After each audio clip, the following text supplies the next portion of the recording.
A very good evening to all of you. आशा करता हूँ सब लोग बहुत अच्छे होंगे और जैसा कि आप जानते हैं मेरा नाम है पंकज गौतम और स्वागत आप सभी का डिफेंस चाणक्य एकेडमी में। तो आज हमारी 9th क्लास है, यानी कि आज हम एक नया टॉपिक करने वाले हैं, टॉपिक नंबर 9 जो कि हमारे सिलेबस के 23 टॉपिक्स में से 9वां टॉपिक है।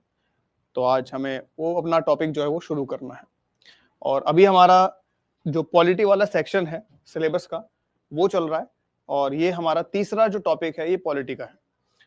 ठीक है, 7th 8th और 9th ये जो तीसरा टॉपिक है ये हमारा एक पॉलिटी का टॉपिक है जो हम आज डिस्कस करने वाले हैं। तो शुरू करते हैं और देखते हैं कि आज क्या टॉपिक है, क्या चीजें इसमें पढ़नी है और क्या क्या चीजें इसके अंदर है। ठीक है, तो स्कॉलरशिप टेस्ट के बारे में आपको पता है और हम चलते हैं अपने टॉपिक पर। इसका नाम है, टॉपिक नंबर 9 है और उसका नाम है universal franchise and India's electoral system, यानी यूनिवर्सल फ्रेंचाइज और भारत का इलेक्टोरल सिस्टम। तो आज हमें ऐसा नहीं कि बहुत सारी चीजों के बारे में पढ़ना है, जैसे हमने जो लास्ट क्लास करी थी अभी तक वो हमने संविधान के बारे में पढ़ी थी और उसमें हमने कॉन्स्टिट्यूशन के बारे में लगभग सारी चीजों को कवर किया था कि भारत का जो संविधान है वो कैसे बना है, उसके अंदर क्या क्या चीजें हैं, कौन कौन से उसमें टर्म्स हैं, वो सारी चीजें हमने उसमें कवर की। लेकिन आज का जो हम टॉपिक करने वाले हैं इसमें ऐसा नहीं कि हमको बहुत सारी चीजों को कवर करना है, इसमें हमें एक ही चीज पर फोकस करना है। पहली चीज तो ये, यूनिवर्सल फ्रेंचाइज का मतलब क्या है, तो वो चीज तो बहुत सिंपल है, यूनिवर्सल फ्रेंचाइज क्या होती है वो बहुत सिंपल है। दूसरी चीज हम इसमें हमको जो इंपॉर्टेंट चीज समझनी है वो ये है कि भारत का इलेक्टोरल सिस्टम कैसा है। भारत का इलेक्टोरल सिस्टम का मतलब है कि भारत में इलेक्शन का सिस्टम कैसा है, यानी भारत में किस किस तरह के इलेक्शन होते हैं और कैसे होते हैं और उनको कौन कराता है। ये 2-3 तरह के क्वेश्चंस हैं जो आज हमें इस टॉपिक के अंदर क्लियर होने वाले हैं। ठीक है, तो सबसे पहले तो हम समझेंगे कि यूनिवर्सल फ्रेंचाइज क्या होती है। तो अगर मैं आपको पहले ही चैप्टर शुरू करने से पहले ही आसान भाषा में समझा दूं कि यूनिवर्सल फ्रेंचाइज क्या है। फ्रेंचाइज का मतलब मैंने आपको बताया था कि फ्रेंचाइज का मतलब होता है राइट टू वोट। फ्रेंचाइज का मतलब होता है राइट टू वोट और यूनिवर्सल मतलब होता है सभी के लिए, यानी सभी के पास एक राइट टू वोट है। राइट टू वोट मतलब वोट देने का अधिकार है। तो ये चीज हमारे संविधान में मेंशन भी है, यूएएफ जिसको कहा जाता है, यूनिवर्सल अडल्ट फ्रेंचाइज। भारत में सभी लोगों को जो अडल्ट हैं, 18 साल से ऊपर हैं, उनको राइट टू वोट है, उनके पास वोट देने का अधिकार है। ठीक है, अब आप वोट का जो अधिकार है, राइट टू वोट है, वो उसका इस्तेमाल आप कहां करोगे, तो उसका इस्तेमाल आप तभी करोगे जब इलेक्शंस होंगे। तो दूसरी चीज हमें इसमें पढ़नी है कि भारत में इलेक्टोरल सिस्टम कैसा है, भारत में इलेक्शन का सिस्टम कैसा है। तो ये हमें चीजें जो है आज के टॉपिक में पढ़नी है। तो सबसे पहले तो शुरू करते हैं यूनिवर्सल अडल्ट फ्रेंचाइज से कि यूनिवर्सल अडल्ट फ्रेंचाइज क्या होती है और इससे रिलेटेड क्या क्या चीजें हैं जो हमें जाननी है।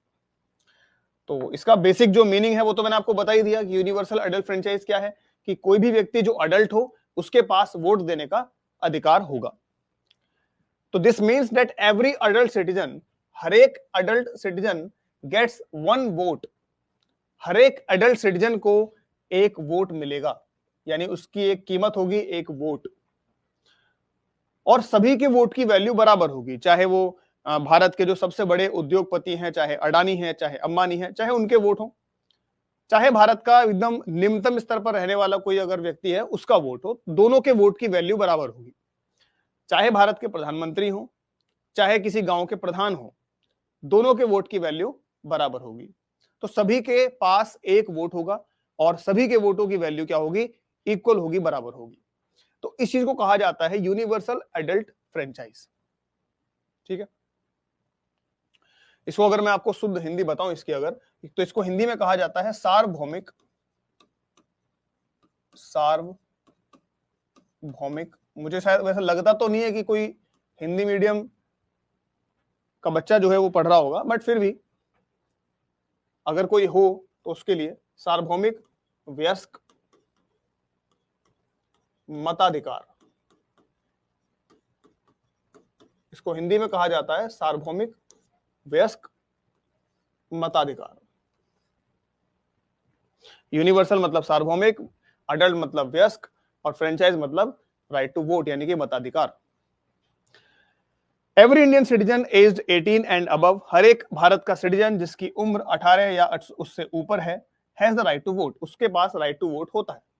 सिंपल चीज है। फ्रेंचाइज का मतलब मैंने आपको ऑलरेडी बता रखा है, राइट टू वोट कहते हैं इसको। तो अ राइट, फ्रेंचाइज का मतलब a right granted by the constitution और गवर्नमेंट, यानी एक ऐसा अधिकार जो हमें हमारा संविधान या हमारी सरकार देती है। Another term that is used is suffrage. Franchise के लिए एक और टर्म का इस्तेमाल किया जाता है, सफरेज। सफरेज भी इसको कहा जाता है। सफरेज का मतलब भी सेम है, राइट टू वोट। तो फ्रेंचाइज कहो या सफरेज कहो, एक ही बात है। अब पहले क्या था हमारे देश में कि जो वोट करने की मिनिमम एज थी वो पहले 21 हुआ करती थी। वोट करने की मिनिमम एज पहले 21 हुआ करती थी, जो कि अभी कितनी है? अभी 18 है, यहां बताया मैंने आपको। तो ये 21 से 18 जो है कब करी थी? तो ये 21 से उम्र जो 18 करी गई थी, ये 1988 में करी गई थी। 1988 में भारत में जो वोट देने की मिनिमम एज है उसको घटा करके 21 से कितना कर दिया था? 18 कर दिया गया था। ठीक है। अब इन चीजों के बारे में कि हर एक व्यक्ति के पास वोट देने का राइट है, ये सब चीजों के बारे में हमारे संविधान में कहां पर लिखा हुआ है? कौन से आर्टिकल में लिखा हुआ है?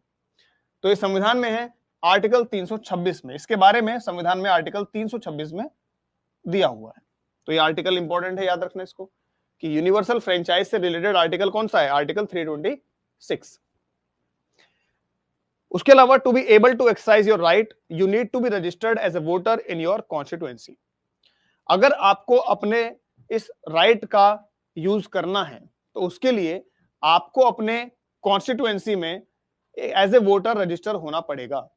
यानी आप जिस कॉन्स्टिट्यूएंसी में एज ए वोटर रजिस्टर्ड होंगे, आप उसी जगह पर जो है अपना राइट टू वोट का इस्तेमाल कर पाओगे। अब यहां एक वर्ड आता है कॉन्स्टिट्यूएंसी। ये क्या होती है जी? कॉन्स्टिट्यूएंसी। तो कॉन्स्टिट्यूएंसी वो एरिया होता है जहां से एक रिप्रेजेंटेटिव को चुना जाता है। मान लीजिए ये हम गाजियाबाद में हैं, तो गाजियाबाद से एक रिप्रेजेंटेटिव को चुना जाएगा लोकसभा के लिए। तो गाजियाबाद एक कॉन्स्टिट्यूएंसी है उस रिप्रेजेंटेटिव की। ठीक है। वहीं लेजिस्लेटिव असेंबली के लिए, यानी यूपी की लेजिस्लेटिव असेंबली के लिए गाजियाबाद से 5 विधायक चुने जाते हैं, एमएलए चुने जाते हैं।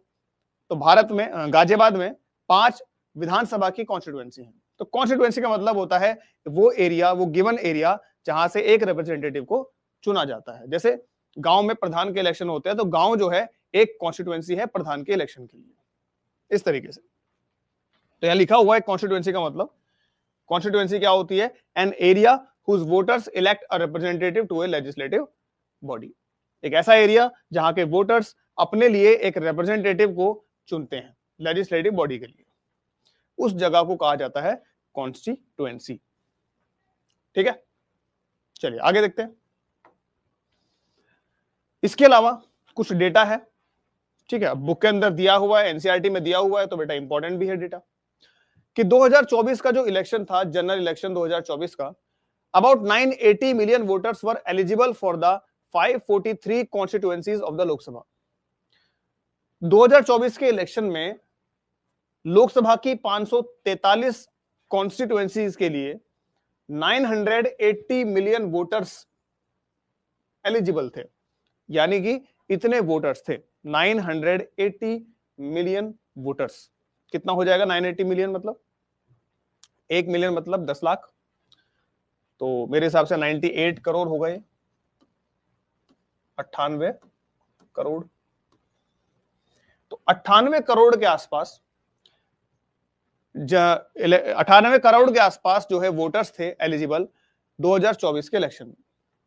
India has 3.1 million elected representative. Bharat में 3.1 मिलियन इलेक्टेड रिप्रेजेंटेटिव्स हैं, यानी इतने तो हमारे यहां पर रिप्रेजेंटेटिव हैं। 3.1 मिलियन मतलब 3.1 मिलियन मतलब कितना होगा? 31 लाख। 31 लाख तो हमारे यहां पर रिप्रेजेंटेटिव है पूरे देश में, मतलब सारे मिला के, केंद्र के लेवल पे भी, सेंटर के लेवल पे भी, स्टेट के लेवल पे भी और लोकल लेवल पे भी, तीनों लेवल के मिलाकर के टोटल रिप्रेजेंटेटिव भारत में कितने हैं? 31 लाख, जिसमें से 1.3 मिलियन ऑफ देम वुमेन, इनमें से 1.3 मिलियन जो है वो वुमेन है, महिलाएं हैं। In more than 250,000 local government bodies across India, भारत में टोटल 250,000 लोकल गवर्नमेंट बॉडीज हैं, जिनमें टोटल मिलाकर के 3.1 मिलियन इलेक्टेड रिप्रेजेंटेटिव्स हैं। बिफोर इंडिपेंडेंस यानी आजादी से पहले only 13% of Indians were allowed to vote, यानी आजादी से पहले केवल 13% इंडियंस को राइट था वोट देने का। यानी जो ब्रिटिशर्स के समय पे जो इलेक्शन हुआ करते थे वहां पे सबको राइट नहीं था वोट देने का, केवल 13% इंडियंस थे। ठीक है, जो सोशल स्टेटस में बहुत ज्यादा थे, बहुत ऊंचे थे, हाई लेवल पे थे, केवल उनको राइट टू वोट था। 13% इंडियंस को ही राइट टू वोट था इंडिपेंडेंस से पहले। Women were given the right to vote in Switzerland only 1971, ये हमने पहले भी पढ़ा है कि स्विट्जरलैंड में महिलाओं को वोट देने का राइट कब मिला था? 1971 में। भारत में शुरू से ही मिला, 1947 के बाद जब हम आजाद हुए तो 1950 में दोनों को राइट मिला, मेल को भी और फीमेल को भी।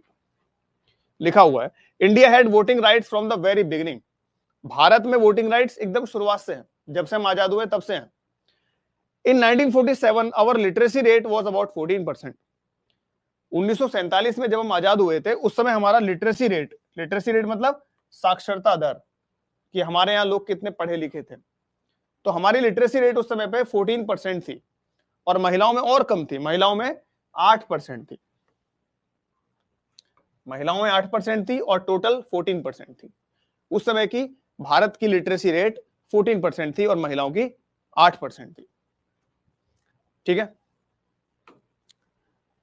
और बात करते हैं कुछ। The population of eligible voters in India is 15 times the population of UK, यानी भारत के अंदर जितने एलिजिबल वोटर्स हैं, अभी जो मैंने आपको बताए थे 98 करोड़, वो 15 गुना है, 15 टाइम्स है। किसके? पॉपुलेशन ऑफ यूके के, यानी यूके की टोटल पॉपुलेशन के 15 गुना तो हमारे यहाँ पे वोटर्स हैं। पॉपुलेशन तो बहुत और भी ज्यादा है, 140 करोड़ के ऊपर है, हमारे यहाँ वोटर्स ही यूके की टोटल पॉपुलेशन के 15 गुना है।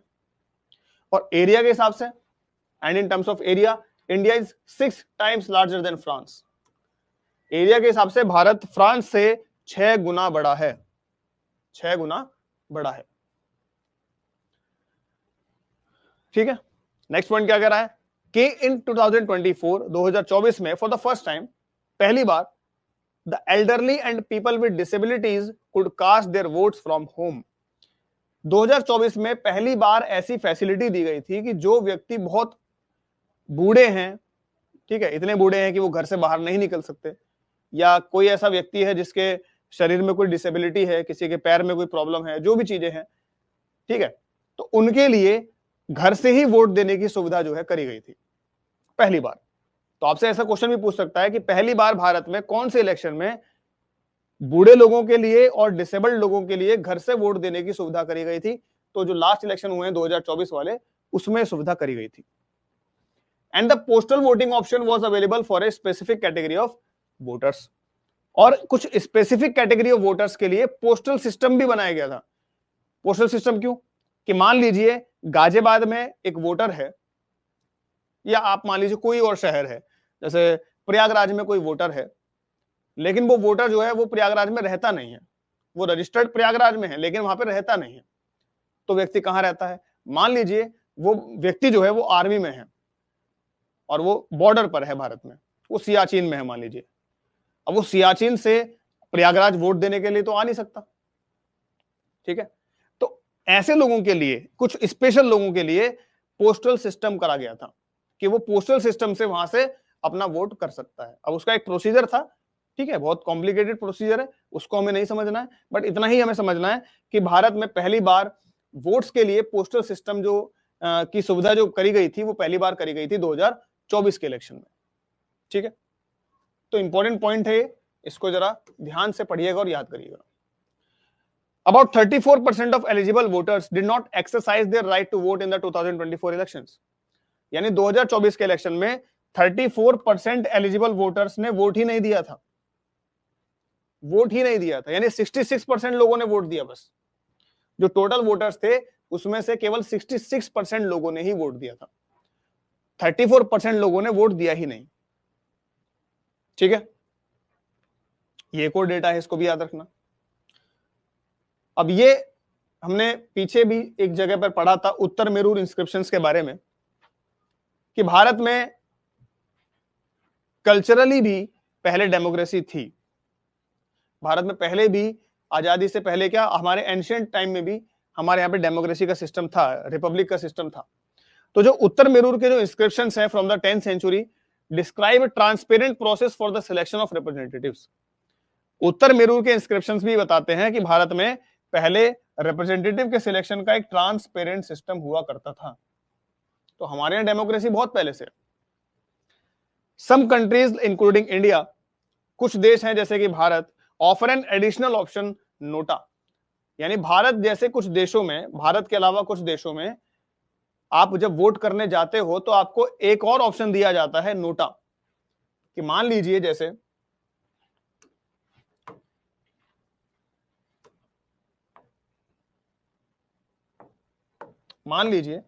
कि जैसे कोई इलेक्शन हो रहा है तो उसमें कुछ वोटर्स हैं, वोटर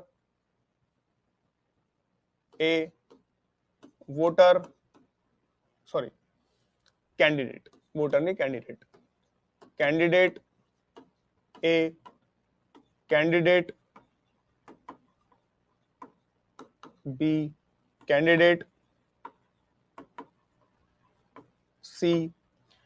मान लीजिए 3 लोग चुनाव में खड़े हैं, इनके सामने ऐसे एक बटन है, उनमें से आपको कोई एक बटन दबाना है। ये 3 लोग चुनाव में खड़े हैं, आपको तीनों ही पसंद नहीं है, आप किसी को वोट नहीं देना चाहते, तो उसके लिए एक और ऑप्शन दिया गया नोटा, कि आप नोटा भी दबा सकते हो। नोटा मतलब नन ऑफ द अबव। तो भारत के अलावा कुछ और देशों में ये नोटा का ऑप्शन भी दिया जाता है, इसको याद रखिएगा। ये नोटा का मतलब होता है नन ऑफ द अबव, कि आपको अगर एक भी कैंडिडेट पसंद नहीं है तो आप उसके लिए नोटा का यूज कर सकते हैं। तो नोटा मतलब होता है नन ऑफ द अबव, मतलब this option allows voters to reject all candidates, कि आप सारे कैंडिडेट्स को रिजेक्ट कर सकते हो if they are not satisfied with any of them. अगर आप उनसे किसी भी तरीके, इनमें से किसी से भी अगर आप सेटिस्फाइड नहीं है तो आप सबको रिजेक्ट करके नोटा भी चूज कर सकते हैं। यानी आप ये बता सकते हैं कि मैं अपना वोट दे रहा हूं, मतलब मैं अपना जो ओपिनियन है वो तो दे रहा हूं, लेकिन मुझे इनमें से कोई पसंद ही नहीं है, तो मैं क्या करूं? तो उसके लिए मैं नोटा दबा सकता हूं। ठीक है, अब बढ़ते हैं कि भारत में इलेक्शन होते कैसे हैं। अभी तक हमने कि भारत में इलेक्शन, मतलब भारत में वोटिंग का क्या है, वोटिंग से रिलेटेड क्या क्या फैक्ट्स हैं पिछले, वो सब डिस्कस किया। लेकिन अब हम डिस्कस करने वाले हैं कि भारत में इलेक्शन होते कैसे हैं। तो भारत में इलेक्शन कराने के लिए जो सबसे ज्यादा रिस्पॉन्सिबल बॉडी है वो है इलेक्शन कमीशन ऑफ इंडिया। तो ईसीआई यानी कि election commission of India is an independent constitutional body. ये एक इंडिपेंडेंट कॉन्स्टिट्यूशनल बॉडी है। अच्छा हाँ, एक और चीज, ठीक है, कि अगर नोटा को ज्यादा वोट मिल भी जाए, नोटा को ही ज्यादा वोट मिल जाए, मान लीजिए तीनों से ज्यादा वोट नोटा को मिल जाए, तो उससे कोई फर्क नहीं पड़ता। उसका मतलब ये बिल्कुल नहीं है कि वहां पे दोबारा इलेक्शन होगा, ऐसा कुछ नहीं है। उन तीनों में से जिसको ज्यादा वोट मिलेंगे वो ही जीतेगा, चाहे नोटा को सबसे ज्यादा मिल जाए, उससे कोई फर्क नहीं पड़ता। जैसे कि मान लीजिए इसमें क्या होता कि टोटल मान लीजिए 100 वोटर्स हैं, टोटल वोटर्स हैं 100, तो 100 में से कैंडिडेट ए को दिए हैं कितनों ने? 25 लोगों ने। कैंडिडेट बी को दिए हैं 30 लोगों ने, और कैंडिडेट सी को दिए हैं 15 लोगों ने। कितने हो गए? 25, 15, 30 और 30 60, और नोटा दबाया है 40 लोगों ने। तो इसका मतलब ये नहीं कि नोटा को सबसे ज्यादा वोट मिले हैं तो इलेक्शन दोबारा होगा, नहीं। जीता कौन? जीता है कैंडिडेट बी, कैंडिडेट बी ही जीता है। नोटा को चाहे मेजोरिटी मिल जाए, उससे कोई फर्क नहीं पड़ेगा, जिसको ज्यादा वोट मिलेंगे वो ही जीतेगा। ठीक है, यही बस एक नोटा का डिमेरिट लगता है कि भाई नोटा का उतना हम फायदा नहीं यूज कर पाते, फायदा नहीं उठा पाते। ठीक है, कि नोटा को अगर ज्यादा वोट मिल भी जाते हैं तो भी जो है उसी व्यक्ति को बनाया जाता है जो व्यक्ति को ज्यादा वोट मिले हुए हैं। आगे बढ़ते हैं, बात कर रहे थे हम ईसीआई की। कि जो इलेक्शन कमीशन ऑफ इंडिया है वो एक इंडिपेंडेंट कॉन्स्टिट्यूशनल बॉडी है, यानी एक इंडिपेंडेंट बॉडी है जो कि संविधान में इसके बारे में दिया हुआ है। इट वॉज स्टेब्लिश्ड इन 1950, ये सारी चीजें आपको याद करनी है। इसको बनाया गया था 1950 में।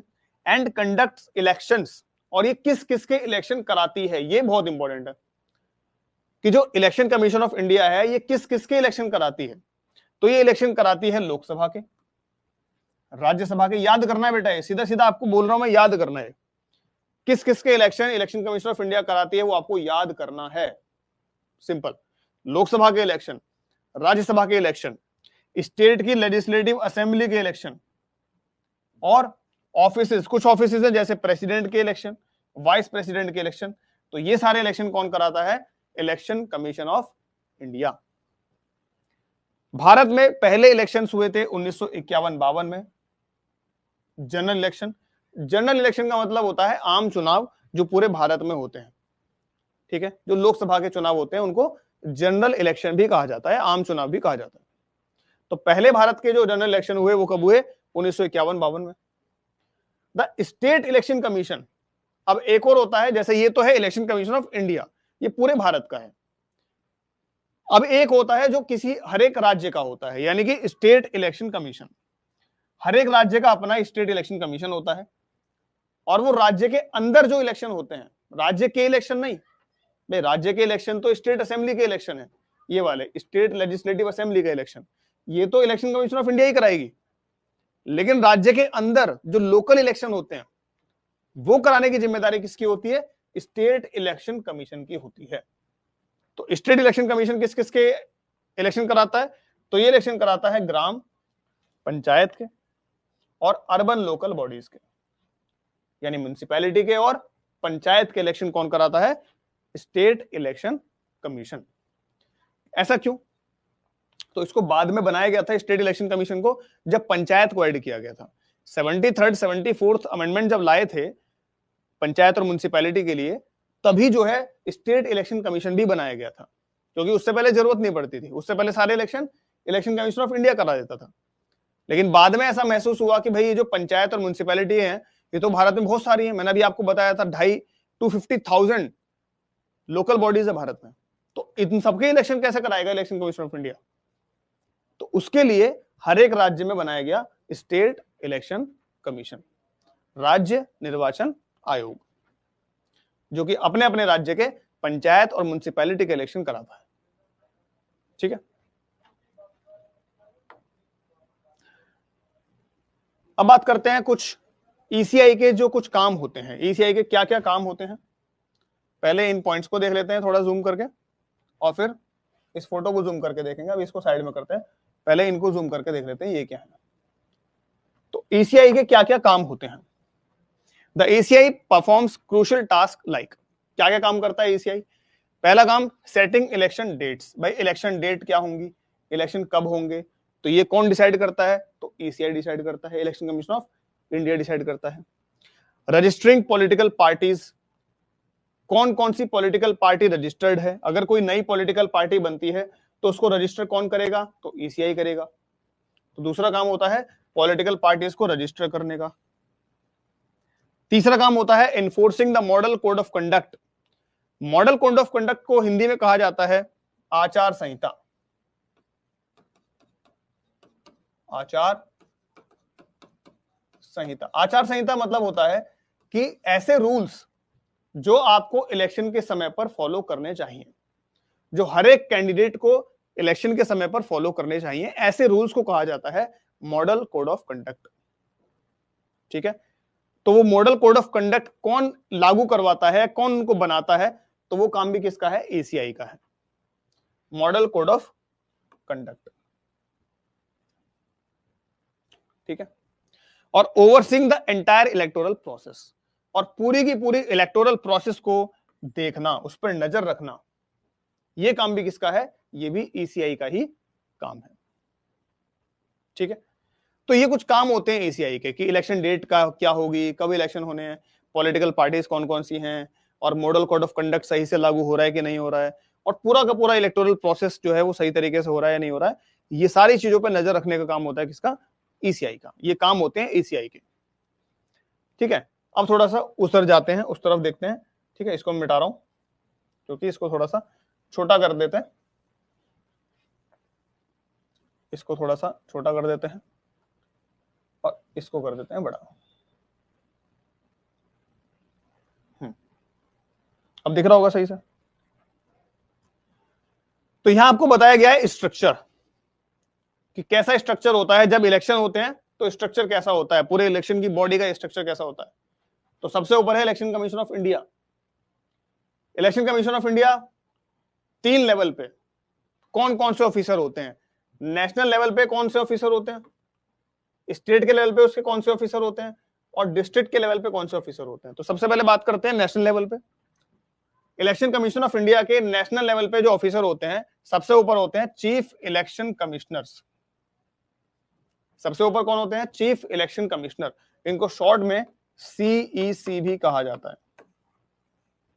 सबसे ऊपर होते हैं चीफ इलेक्शन कमिश्नर्स, यानी इलेक्शन कमीशन ऑफ इंडिया के जो हेड हैं उनको कहा जाता है चीफ इलेक्शन कमीशन।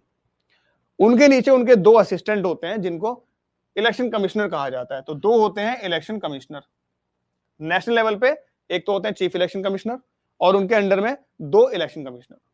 ये तो हो गया आपका नेशनल लेवल पे। राज्य के लेवल पे होते हैं चीफ इलेक्टोरल ऑफिसर, यानी सीईओ। राज्य के लेवल पर होते हैं चीफ इलेक्टोरल ऑफिसर, सीईओ। ये राज्य के लेवल पे होते हैं।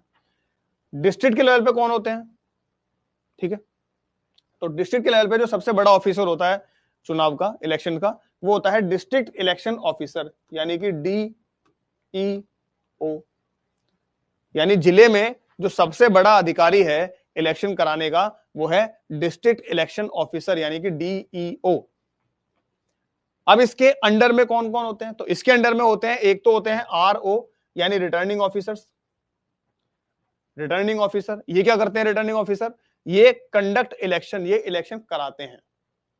इलेक्शन कराने का काम किसका होता है, रिटर्निंग ऑफिसर का, यानी आरओ का।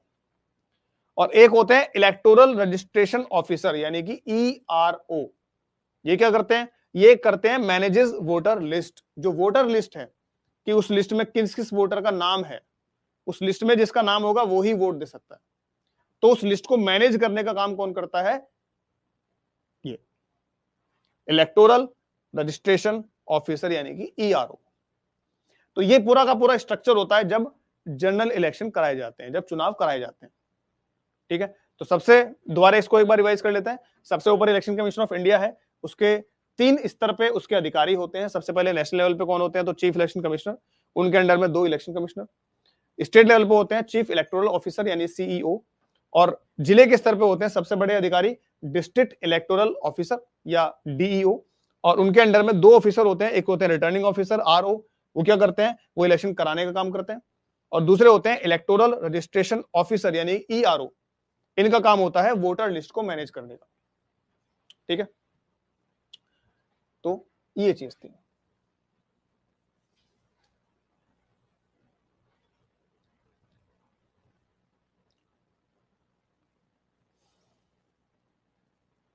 चलिए आगे बढ़े। हाँ, अब बात करते हैं managing the electoral process. Electoral process कैसे मैनेज करी जाती है, कैसे होते हैं इलेक्शन। तो लोकसभा में 84 सीटें ऐसी हैं हमारे देश में, 84 ऑफ द लोकसभा कॉन्स्टिट्यूएंसीज जो कि रिजर्व हैं एससी कैटेगरी के लिए। यानी हमारे देश में लोकसभा में एससी कैटेगरी के लिए 84 सीटें रिजर्व हैं और एसटी कैटेगरी के लिए 47 सीटें रिजर्व हैं। एससी के लिए 84, ये क्वेश्चन भी आया हुआ है, पीवाईक्यू का क्वेश्चन है। एससी के लिए 84 और एसटी के लिए 47। अब जब इलेक्शन कराए जाते हैं तो उसमें कुछ मशीन्स का इस्तेमाल करा जाता है। तो एक तो मशीन होती है ईवीएम, इसका नाम आपने बहुत सुना होगा, ईवीएम यानी कि इलेक्ट्रॉनिक वोटिंग मशीन, जिसमें उन सारे कैंडिडेट्स के नाम होते हैं और उनके सामने एक बटन होता है जो आपको दबाना होता है। तो आप जिसको वोट देना चाहते हैं उसके सामने के बटन को आप दबाएंगे। तो जो मशीन होती है जिस पर ये सारी चीजें होती हैं उसको कहा जाता है ईवीएम। अब जिसको आपने वोट दिया है उसके नाम की पर्ची या उसके सिंबल की पर्ची जो है एक दूसरी मशीन में आपको गिरती हुई दिखाई देती है, एक शीशे में से आपको उसकी पर्ची दिखाई देती है, एक स्लिप दिखाई देती है। तो स्लिप को देख करके आपको एक कंफर्म हो जाता है कि मैंने जिसको वोट दिया है उसी को वोट गया है। तो कंफर्मेशन के लिए कि आपका वोट सही जगह गया है या नहीं गया है, उस कंफर्मेशन के लिए एक और मशीन यूज करते हैं जिसको कहा जाता है वीवीपैट। वीवीपैट जिसका फुल फॉर्म होता है voter verifiable paper audit trial, VVPAT. तो जिस मशीन पे आप इलेक्शन में वोट देते हो वो होती है ईवीएम, और जिस मशीन पे उसकी कंफर्मेशन होती है कि आपका वोट सही जगह गया है उसको कहा जाता है वीवीपैट। तो India's electronic voting machine and voter verifiable paper audit trial यानी VVPAT systems have been used in countries like Namibia and Bhutan with support from the ECI। यानी कि भारत जो है कुछ और देशों में भी ये मशीनें भेजता है यूज करने के लिए, उनको हेल्प करता है। जैसे नामीबिया जैसे देशों को, भूटान जैसे देशों को ECI सपोर्ट करती है कि आप भी अपने यहाँ पे इलेक्शन कराएं, हम आपको सपोर्ट करेंगे। इन डेमोक्रेसी तो बढ़ेगी ना एटलीस्ट वर्ल्ड में। तो डेमोक्रेसी को बढ़ाने के लिए ECI सपोर्ट करती है कुछ देशों को, जैसे उसमें से एक नामीबिया है, भूटान है। तो इनका दो का एग्जांपल जो है याद कर सकते हो क्योंकि बुक में दिया हुआ है। अब बात करते हैं वीवीपैट होता क्या है, तो उसके बारे में बताया भी हुआ है कि VVPAT is a system that produces a physical paper record, जिसमें से एक फिजिकल पेपर निकलता है, पेपर की स्लिप निकलती है, allowing voters to verify that their electronic votes were cast correctly. तो ये क्या करता है कि ये वोटर्स को वेरीफाई करने के लिए अलाउ करता है कि आपका जो इलेक्ट्रॉनिक वोट है वो सही जगह कास्ट हुआ है या नहीं हुआ है। तो उसके लिए हम यूज करते हैं VVPAT, voter verifiable paper audit trial को। ठीक है। अब जो मैंने आपको बताया था मॉडल कोड ऑफ कंडक्ट, क्या होती है मॉडल कोड ऑफ कंडक्ट? तो मॉडल कोड ऑफ कंडक्ट का मतलब होता है आदर्श आचार संहिता, यानी कि वो रूल्स, वो रेगुलेशंस जो एक कैंडिडेट को फॉलो करने चाहिए। चुनाव के समय कैंडिडेट को जो रूल्स एंड रेगुलेशंस फॉलो करने चाहिए उन रूल्स को कहा जाता है मॉडल कोड ऑफ कंडक्ट। जैसे मान लीजिए कि कोई बहुत पावरफुल व्यक्ति है, कोई बहुत अमीर व्यक्ति है, वो भी चुनाव में खड़ा है, और उसी चुनाव में जो है एक मध्यम परिवार से आने वाला या एक गरीब परिवार से आने वाला व्यक्ति जो है वो भी चुनाव में खड़ा है। अब ये तो बहुत ऑब्वियस सी बात है कि जो है अगर खुला खर्चा करने की बात हो जाए तो जो व्यक्ति बहुत अमीर है वो तो बहुत ज्यादा खर्चा करेगा चुनाव पे, और जो व्यक्ति बहुत गरीब है वो उतना खर्चा कर नहीं पाएगा। तो चुनाव में बहुत डिफरेंसेस पैदा हो जाएंगे, चुनाव एक तरफा हो जाएगा। तो चुनाव को एक सेम ग्राउंड पर लाने के लिए एक लिमिट तय कर दी जाती है कि आपको चुनाव में इतना ही खर्चा करना है। ठीक है। उसके अलावा अगर मान लीजिए कोई पहले से ही एमपी है, कोई पहले से ही सांसद है और वो अगला चुनाव लड़ रहा है, तो जब वो पहले से ही एमपी है तो उसके पास बहुत सारी सरकार की फैसिलिटीज है, सरकार का बंगला है, सरकार की गाड़ी है, सरकार के बहुत सारे रिसोर्सेज वो यूज कर रहा है, तो वो तो ज्यादा पावरफुल हो जाएगा चुनाव कैंपेन में, इलेक्शन कैंपेन में, चुनाव प्रचार में। तो कोई भी अगर कैंडिडेट अभी प्रेजेंट में ऑलरेडी कोई किसी ना किसी पद पे है तो वो सरकारी चीज का इस्तेमाल अपने कैंपेन में नहीं कर सकता। ये भी एक रूल होता है। इलेक्शन से कुछ दिन पहले जो है चुनाव प्रचार बंद कर दिए जाते हैं, ये भी एक रूल होता है। तो ये जो रूल्स होते हैं ना, इन रूल्स को कहा जाता है मॉडल कोड ऑफ कंडक्ट। क्या लिखा है इसको पढ़ो एक बार, कि the code is followed to ensure, इस कोड को इसलिए फॉलो किया जाता है to ensure free and fair elections, ताकि फ्री और फेयर इलेक्शंस करे जा सके। Listing the dos and don'ts, इसके अंदर डूज एंड डोंट्स लिखे होते हैं कि आपको क्या करना है क्या नहीं करना है। किस किस के लिए होते हैं? तो लीडर्स के लिए, पॉलिटिकल पार्टीज के लिए और कैंडिडेट्स के लिए जो चुनाव लड़ रहे हैं। Resources available to the government are not used for the purpose of the elections, कि जो रिसोर्सेज गवर्नमेंट को अवेलेबल हैं वो इलेक्शन में यूज नहीं कर सकते। आप सरकारी गाड़ी को इलेक्शन में यूज नहीं कर सकते। ठीक है। तो ये एक रूल होता है। Influencing voters through gifts in return for votes is punishable, कि आप गिफ्ट दे करके वोटर्स को इन्फ्लुएंस नहीं कर सकते। बहुत जगह पर भारत में चुनाव के समय पर क्या होता है कि लोगों को पैसा बांटा जाता है, कहीं कहीं पे स्कीम के नाम पे और कहीं कहीं पे खुला पैसा बांटा जाता है कि 1000 रुपए, 500 1000 रुपए में जो है लोगों का जो वोट है वो खरीद लेते हैं या कोई ना कोई गिफ्ट दे देते हैं। बहुत जगह गिफ्ट बांटे जाते हैं। अब वो किस किस तरह के गिफ्ट होते हैं वो आप थोड़े से बड़े हो जाएंगे तो आपको समझ में आ जाएगी। ठीक है। तो लुभाने के लिए, इन्फ्लुएंस करने के लिए वोटर्स को गिफ्ट दिए जाते हैं, पैसा दिया जाता है ताकि वोटर्स को खरीदा जा सके। तो ये गलत है। अगर ऐसा होता हुआ पकड़ा जाता है तो वो एक तरीके से मॉडल कोड ऑफ कंडक्ट का उल्लंघन माना जाएगा।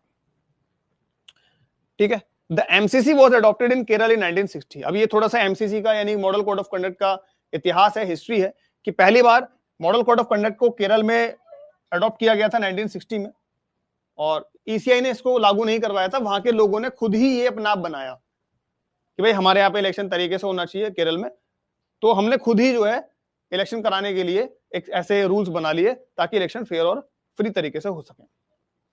लेकिन ईसीआई ने जो है, ECI circulated it to political parties. ECI ने जो है सारी पॉलिटिकल पार्टीज को ये दे दिया कि आप भी देखो इसको, आप भी पढ़ो इसको।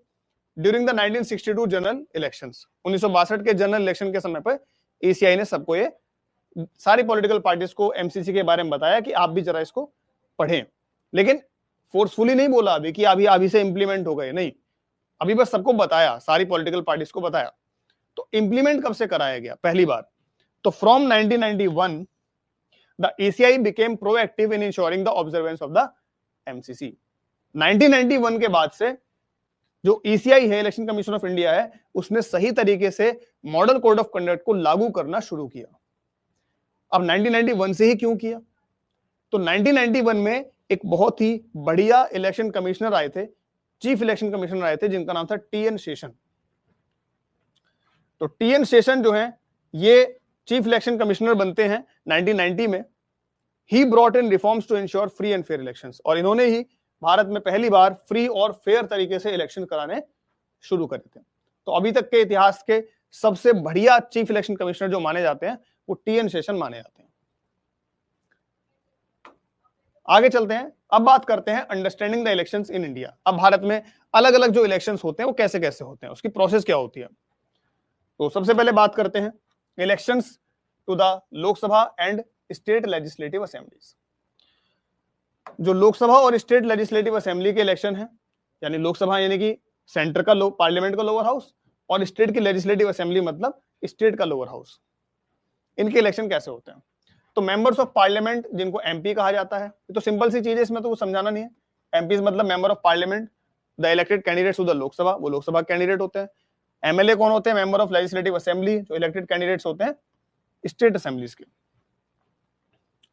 अब दो तरह के सिस्टम होते हैं इलेक्शन में, कि एक तो सिस्टम होता है फर्स्ट पास्ट द पोस्ट। इसका मतलब जो मैंने अभी आपको ये बताया था ना, ये जो मैंने आपको बताया था, ये इसी को बोलते हैं first past the post. First past the post, यानी जिसको ज्यादा वोट मिलेंगे वो जीत जाएगा। इसी को कहा जाता है फर्स्ट पास्ट द पोस्ट, इसी को कहा जाता है फर्स्ट पास्ट द पोस्ट। तो इस वर्ड को याद रखना, इस फ्रेज को याद रखना इंपॉर्टेंट है कि India uses the first past the post electoral system wherein the candidate receiving the most votes, यानी जिस कैंडिडेट को सबसे ज्यादा वोट्स मिले होंगे वो जीत जाएगा। सिंपल चीज है, जिसको ज्यादा वोट्स मिलेंगे वो जीत जाएगा। The legislative assembly is called by several names in regional languages. Legislative assembly के भी अलग अलग नाम होते हैं अलग अलग भाषाओं में, जैसे विधानसभा है, जैसे नियम सभा है, ये सब बोला जाता है। कोएलिशन मतलब होता है जब दो या दो से ज्यादा पार्टीज जो हैं वो जुड़ जाती हैं, मिल जाती हैं इलेक्शन जीतने के लिए, तो उसको कोएलिशन कहा जाता है, गठबंधन कहा जाता है। तो कोएलिशन मतलब होता है ग्रुप ऑफ 2 और more parties working together. The leader of the majority typically becomes the prime minister. अब लोकसभा के इलेक्शन में जिस पार्टी की मेजोरिटी आती है, जिस पार्टी के ज्यादातर एमपी जीतते हैं, वो पार्टी चुनाव जीत जाती है, और उसी पार्टी का जो लीडर है वो ही नॉर्मली क्या बनता है? प्राइम मिनिस्टर बनता है। Similarly at the state level, same उसी तरीके से स्टेट लेवल पे जो एमएलएज हैं, जिसके ज्यादा एमएलए जीतते हैं, जो मेजोरिटी में आती है पार्टी, उसका चीफ मिनिस्टर बनता है। तो the leader of the majority party become the chief minister. ठीक है, तो ये तो तरीका होता है, सिंपल तरीका होता है इलेक्शन का, लोकसभा और स्टेट लेजिस्लेटिव असेंबलीज का। अगला बात करते हैं राज्यसभा की। तो राज्यसभा में the candidates elected to the Rajya Sabha are chosen through indirect elections, यानी राज्यसभा में जो लोगों को चुना जाता है वो इनडायरेक्ट इलेक्शन से चुना जाता है, यानी हम लोग जाकर के वोट इसमें नहीं डालते हैं। ये है बात, राज्यसभा के इलेक्शन में हम लोग जाकर के वोट नहीं डालते हैं, इसका इलेक्शन इनडायरेक्ट तरीके से होता है। कैसे होता है? तो राज्य के जो असेंबलीज होती हैं वो इसमें वोटिंग करते हैं। तो of the 245 members of the Rajya Sabha, जो राज्यसभा के 245 मेंबर्स हैं, उसमें से 233 मेंबर्स को इलेक्ट किया जाता है और 12 मेंबर जो है वो नॉमिनेट किए जाते हैं। कौन नॉमिनेट करता है? तो प्रेसिडेंट नॉमिनेट करता है। और 233 जो इलेक्ट होते हैं वो कौन इलेक्ट करते हैं? तो by the elected members of the state legislative assemblies, यानी भारत में सारे स्टेट्स में जितने एमएलए हैं वो सारे मिलकर के वोट डालते हैं 233 मेंबर्स के लिए राज्यसभा के, और बाकी बचे हुए 12 मेंबर नॉमिनेट किए जाते हैं किसके द्वारा? प्रेसिडेंट के द्वारा। हर एक स्टेट को पॉपुलेशन के हिसाब से राज्यसभा की कुछ सीटें मिलती हैं। Each state is allotted a different number of Rajya Sabha seats based on population. Population के हिसाब से हर एक राज्य की कुछ फिक्स सीटें होती हैं। जैसे यूपी की मान के लीजिए होती है, यूपी में जैसे होती है 31 सीट्स, तो सबसे ज्यादा है यूपी की, ठीक है। तो किसके हिसाब से होती है? पॉपुलेशन के हिसाब से होती है। The Rajya Sabha is also called permanent house. Rajya Sabha को परमानेंट हाउस कहा जाता है। इसका मतलब कभी भी ये डिसॉल्व नहीं होता है। डिसॉल्व मतलब होता है खत्म होना। यहां मतलब ये लिखा है, डिसोल्यूशन का मतलब क्या होता है? एक्सपायरी, और टर्मिनेशन मतलब किसी चीज का एक्सपायर होना, खत्म होना, due to the end of its term, कि उसका टर्म खत्म हो गया है, और अदर कॉन्स्टिट्यूशनल रीजन। तो किसी भी रीजन से राज्यसभा जो है उसका डिसोल्यूशन नहीं होता है। राज्यसभा कभी भी खत्म नहीं होती है। लोकसभा खत्म होती है 5 साल बाद, लेकिन राज्यसभा कभी खत्म नहीं होती है। राज्यसभा के हर एक एमपी का टेनर होता है 6 साल, ठीक है। लेकिन राज्यसभा में कभी ऐसा नहीं होता कि सारे के सारे एमपी एक साथ उनका टेन्योर खत्म होगा और नए एमपी एक साथ आएंगे, ऐसा नहीं होता है। हर 2 साल बाद, यानी 1/3 of its members retire every 2 years. हर 2 साल बाद 1/3 मेंबर जो है वो रिटायर होते हैं। हर 2 साल बाद 1/3 मेंबर रिटायर होते हैं और नए 1/3 मेंबर चुने जाते हैं, and new members are elected. यानी कभी भी राज्यसभा के 233 मेंबर्स का इलेक्शन एक साथ नहीं होता। हमेशा 1/3 मेंबर्स रिटायर होते हैं हर 2 साल बाद, और नए 1/3 मेंबर्स का इलेक्शन होता है। इसीलिए कभी राज्यसभा डिसॉल्व ही नहीं होता, खत्म ही नहीं होता। लेकिन यहां पे कौन सा तरीका इस्तेमाल करा जाता है? इसको बोलते हैं सिंगल ट्रांसफरेबल वोट सिस्टम। अब ये होता क्या है वो आपके सिलेबस में भी नहीं है, ठीक है। उसको आप और जो हायर क्लासेस में जाओगे तब आप पढ़ोगे कि इसमें प्रोसेस क्या होती है। जैसे हमने अभी देखा था फर्स्ट पास द पोस्ट में, क्या होता है कि जिसको सबसे ज्यादा वोट मिलते हैं वही जीत जाता है। लेकिन इसमें ऐसा नहीं होता। इसमें अगर उस मेंबर को मेजोरिटी वोट मिली है, 50% से ज्यादा वोट मिली है, तब तो वो जीत जाएगा। लेकिन अगर किसी को नहीं मिले 50% से ज्यादा वोट, ठीक है, तब उसमें वोट्स को एडजस्ट किया जाता है। उस एडजस्ट करने का एक प्रोसेस है जो आप आने वाली क्लासेस में पढ़ोगे। लेकिन अभी जो है आप बस इतना याद कर लेना कि राज्यसभा के इलेक्शन में first pass the post system नहीं होता है, यहां पर होता है सिंगल ट्रांसफरेबल वोट सिस्टम। यानी कि यहां पे अगर मेजोरिटी नहीं मिलती है तो वोट को ट्रांसफर किया जाता है, ठीक है। तो अभी आप फिलहाल इसका जो फ्रेज है इसको याद कर लीजिएगा कि राज्यसभा के इलेक्शन में जो सिस्टम है वो कौन सा है? वो है सिंगल ट्रांसफरेबल वोट सिस्टम। तो ये राज्यसभा का हो गया। आगे बात करते हैं प्रेसिडेंट की। तो प्रेसिडेंट का इलेक्शन कैसा होता है? तो the president of India is not directly elected by the common people.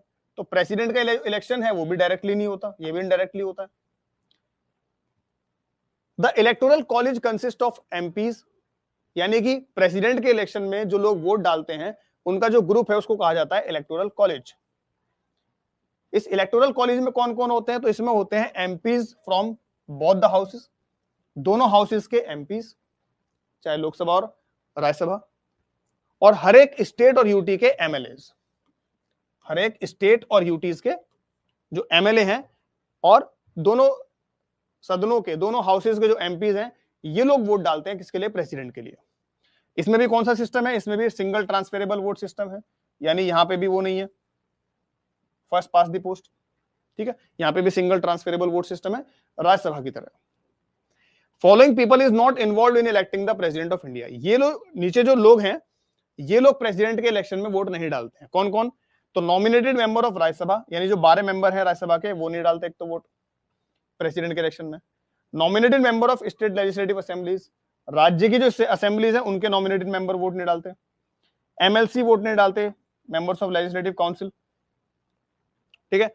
और नॉमिनेटेड मेंबर ऑफ यूटीज ये भी वोट नहीं डालते, यानी सारे जितने भी नॉमिनेटेड मेंबर हैं वो कोई भी प्रेसिडेंट के इलेक्शन में वोट नहीं डालता है।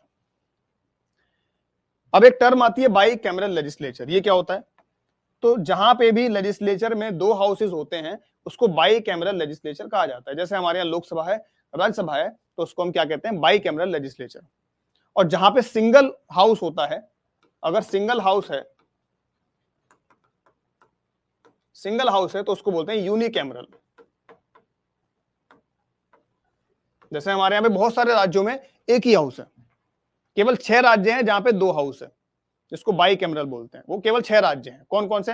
तो यूपी, बिहार, कर्नाटक, महाराष्ट्र और आंध्र प्रदेश, तेलंगाना। ये 6 राज्य हैं जहां पर बाई कैमरल लेजिस्लेचर पाया जाता है। बाकी सारे राज्यों में यूनिकैमरल लेजिस्लेचर पाया जाता है।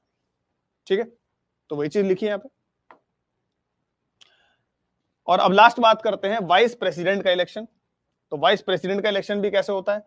तो vice president is elected by N electoral college. तो इनका भी एक इलेक्टोरल कॉलेज है। अब इसमें कौन कौन है? जिसमें consisting of the elected and nominated members of both houses of parliament, यानी पार्लियामेंट के दोनों हाउस के इलेक्टेड भी और नॉमिनेटेड मेंबर दोनों, लोकसभा और राज्यसभा के इलेक्टेड और नॉमिनेटेड दोनों मेंबर्स इनके इलेक्शन में वोट डालते हैं। तो प्रेसिडेंट के इलेक्टोरल कॉलेज से इनका जो इलेक्टोरल कॉलेज है वो छोटा है, क्योंकि प्रेसिडेंट के इलेक्शन में एमएलएज भी हैं। यहां एमएलएज नहीं है, यहां पे केवल एमपीज हैं। उसके अलावा यहां पे भी सिंगल ट्रांसफरेबल वोट सिस्टम है। तो इसको आप याद कर लीजिए कि सिंगल ट्रांसफरेबल वोट सिस्टम किस किस के इलेक्शन में यूज होता है? राज्यसभा, प्रेसिडेंट, वाइस प्रेसिडेंट, तीनों के इलेक्शन में यूज होता है सिंगल ट्रांसफरेबल वोट सिस्टम। और फर्स्ट पास द पोस्ट किस में होता है? तो लोकसभा के इलेक्शन में, ठीक है, राज्य की असेंबली के इलेक्शन में, और जो प्रधान के इलेक्शन होते हैं, मेयर के इलेक्शन होते हैं, इन इलेक्शंस में यहां पे होता है फर्स्ट पास द पोस्ट। उसके अलावा ये आपको पता ही है, the vice president is the chairperson of the Rajya Sabha. Vice president जो है वो राज्यसभा का चेयरपर्सन भी होता है साथ ही साथ। अब ये लास्ट पॉइंट है, challenges and the road ahead. हमें यानी कि आगे का क्या रास्ता है, जो भी चीजें हैं। तो media, education and awareness campaigns, यानी मीडिया मतलब जो आप देखते हो, मीडिया, टीवी मीडिया है, सोशल मीडिया है या न्यूज़पेपर्स हैं, जो भी चीजें हैं, media, education and awareness campaigns must work together to help people, specially the youth, understand the importance of voting wisely. तो मीडिया को, एजुकेशन को, ठीक है, और अवेयरनेस कैंपेन्स को सबको मिलकर काम करना चाहिए। खासतौर से यूथ को समझाना चाहिए कि कैसे आपको अपना जो वोटिंग का राइट है उसको बुद्धि के साथ इस्तेमाल करना चाहिए। तो ये काम है मीडिया का, एजुकेशन का, और उन लोगों का जो थोड़े से समझदार हैं समाज के हिसाब से, ठीक है, अवेयरनेस कैंपेन्स के माध्यम से। तो ये हमारा टॉपिक 9 था, जिसमें हमने पढ़ा यूनिवर्सल फ्रेंचाइज और भारत का इलेक्टोरल सिस्टम। ठीक है, तो उम्मीद है समझ में आया होगा। अगर कोई चीज समझ में नहीं आई हो, कोई भी डाउट हो, तो आप इसके कमेंट में बता सकते हैं। ठीक है, अच्छा, फिलहाल में वाइस प्रेसिडेंट सीपी राधाकृष्णन, अभी जो वाइस प्रेसिडेंट है वो सीपी राधाकृष्णन है। ठीक है, तो क्लास में अगर कोई भी डाउट हो तो आप कमेंट में बताएं, और मिलते हैं अगली क्लास में टॉपिक नंबर 10 के साथ। तब तक के लिए आप लोग पढ़ते रहें, मस्त रहें। गुड बाय, टेक केयर, जय हिंद।